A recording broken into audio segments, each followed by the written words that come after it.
There should be no excuse for you not to have natto in your kitchen at all. You can do this at home.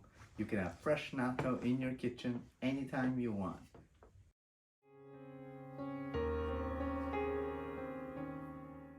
Hello, greetings friends. This is Fia Kushi at Tears of Gratitude. I'm going to do a cooking short for you, which is how to make natto using an Instapot in 3 easy steps with just soybeans and no starter.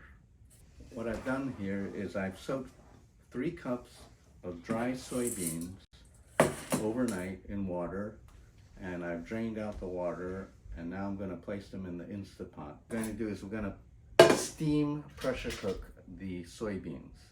So we're going to place this insert, which comes with the Instapot, and then place the steamer basket inside like this. And we're going to fill the bottom with water. And the steamer basket in place, and then we're going to put the soybeans in. There we go. We're going to put it into the Instapot, put the lid on. We're going to let it steam pressure cook for 3 hours. There we go, 180 minutes for 3 hours. Here we are, welcome back. It's now been 3 hours.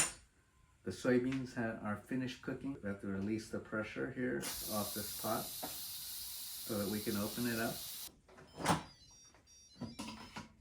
So now, I'm going to take out the soybeans with this nice handy steamer basket holder like that. Put this back in here. I'm going to put the beans, tip the beans in back in here.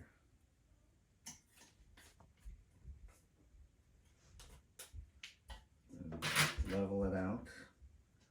Now, here comes perhaps the most important part. I take my measuring cup and I'm going to take half of this, half a cup of the cooking water, and I'm going to pour it in here. That is the secret sauce to make this work. Now we're going to put the lid back on. This Instapot has a yogurt setting for fermenting yogurt. I use it for natto, and the timing I put for this time to ferment is 24 hours. So I'm going to press this, and there it goes. And then you're done. And we'll be back in 24 hours to show you what that looks like. Okay, it's been 24 hours now with the soybeans in yogurt setting in the Instapot, and it's actually ready now, but you can optionally let it sit for another 24 hours or less in the pot to let it mature and let the bacteria continue to grow. And there it is, very nice.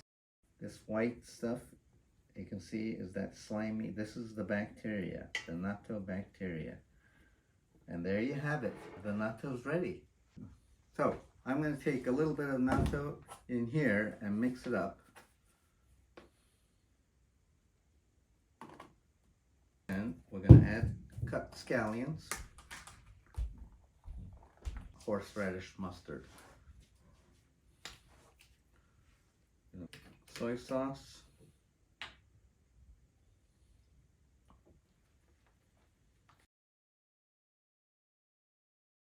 now the way to eat it is add fresh rice and then add the natto right on top like this. Fresh natto, just made. So here you have it, fresh natto at home, and you can do it easy. There's no excuse now for you not to do it. Thanks.